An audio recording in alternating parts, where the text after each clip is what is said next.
Assalamualaikum warahmatullahi wabarakatuh. Baiklah anak-anakku sekalian, selamat pagi. Pada hari ini kita akan lanjutkan lagi materi kita, yaitu tentang Kingdom Plantae. Untuk Kingdom Plantae ini kita membahas kompetensi dasar 38, yaitu menerapkan prinsip klasifikasi untuk menggolongkan tumbuhan ke dalam divisio berdasarkan pengamatan dan metagenesis tumbuhan, serta mengaitkan peranannya dalam kelangsungan hidup di bumi. Ya, kita sebagai manusia harus banyak bersyukur kepada Allah Subhanahu wa Ta'ala yang telah menciptakan berbagai macam tumbuhan, baik itu dari tumbuhan yang tingkat rendah ataupun tumbuhan yang tingkat tinggi, yang banyak dimanfaatkan sebagai obat-obatan, sebagai bahan makanan, ataupun sebagai tanaman hias. Nah, untuk hari ini kita akan bahas yaitu khusus tentang Kingdom Plantae secara umum dulu. Apa itu Kingdom Plantae? Plantae adalah semua jenis tumbuhan baik yang berpembuluh maupun yang tidak berpembuluh. Nah, pembuluh di sini pada tumbuhan adalah xilem dan phloem. Berarti ada yang sudah memiliki xilem dan phloem, terus berarti ada juga yang belum memiliki xilem dan phloem.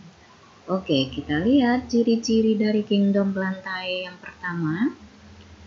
Sel eukariotik dan multiseluler. Apa itu sel eukariotik? Sel eukariotik adalah sel yang sudah memiliki membran inti sel. Jadi bentuk dari inti itu sudah tetap. Kalau multiseluler itu berarti jumlah selnya sudah banyak. Kemudian ciri selanjutnya memiliki dinding sel. Dinding sel digunakan sebagai pemberi bentuk pada sel, sehingga bentuk dari sel itu sudah tetap. Kemudian selnya juga mengandung kloroplas. Kloroplas ini digunakan untuk proses fotosintesis ya, sehingga yang tumbuhan tadi bisa membuat makanan sendiri dengan istilah autotrof. Kemudian yang tumbuhan akan menyimpan makanan dalam bentuk pati. Kita contohkan pada padi, atau misalnya gandum ya, atau pada umbi-umbian. Kemudian ciri selanjutnya, strukturnya terdiri atas akar, batang, dan daun. Jadi berarti kita udah tahu, oh ini yang akarnya, ini yang batang dan daunnya.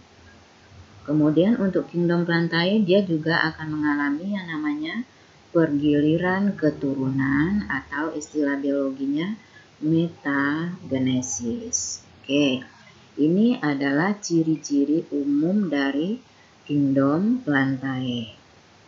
Kita lihat untuk yang berikutnya, klasifikasi dari Kingdom Plantae. Untuk pengelompokan Kingdom Plantae, kita dapat bedakan berdasarkan yang pertama struktur jaringannya, kemudian perbedaan alat reproduksinya, dan perbedaan morfologinya. Nah, berdasarkan perbedaan ini, untuk klasifikasi Kingdom Plantae dapat kita kelompokkan menjadi dua kelompok besar, yaitu tumbuhan tidak berpembuluh dan tumbuhan berpembuluh. Untuk tumbuhan tidak berpembuluh, itulah yang tadi yang belum memiliki xilem dan phloem. Nah, untuk di sini termasuk di kelompok dari tumbuhan lumut atau bryophyta. Ada 3 kelompok dari tumbuhan tidak berpembuluh. Yang pertama lumut daun atau bryophyta, kemudian lumut hati hepatophyta, kemudian yang ketiga lumut tanduk atau Anthocerophyta. Ini kelompok dari tumbuhan tidak berpembuluh. Kita lihat yang tumbuhan berpembuluh. Itu dapat kita klasifikasikan lagi menjadi dua kelompok besar. Ada yang disebut dengan tumbuhan tidak berbiji atau istilah biologinya Cormophyta, dan tumbuhan yang berbiji atau spermatopita. Untuk tumbuhan tidak berbiji atau kormopita, ini termasuk di dalamnya adalah kelompok paku-pakuan atau pteridopita. Nah, untuk tumbuhan berbiji atau spermatopita dapat dikelompokkan menjadi dua kelompok besar, ada Gymnospermae dan ada Angiospermae. Nah, inilah kelompok besar dari tumbuhan berpembuluh ya. Barangkali sampai di sini saja dulu pertemuan kita. Untuk pertemuan selanjutnya, kita akan bahas tentang tumbuhan tidak berpembuluh. Ya, kemudian nanti mungkin dilanjutkan dengan tumbuhan berpembuluh. Oke, kita akhiri pembelajaran kita hari ini. Bu akhiri dengan Assalamualaikum warahmatullahi wabarakatuh.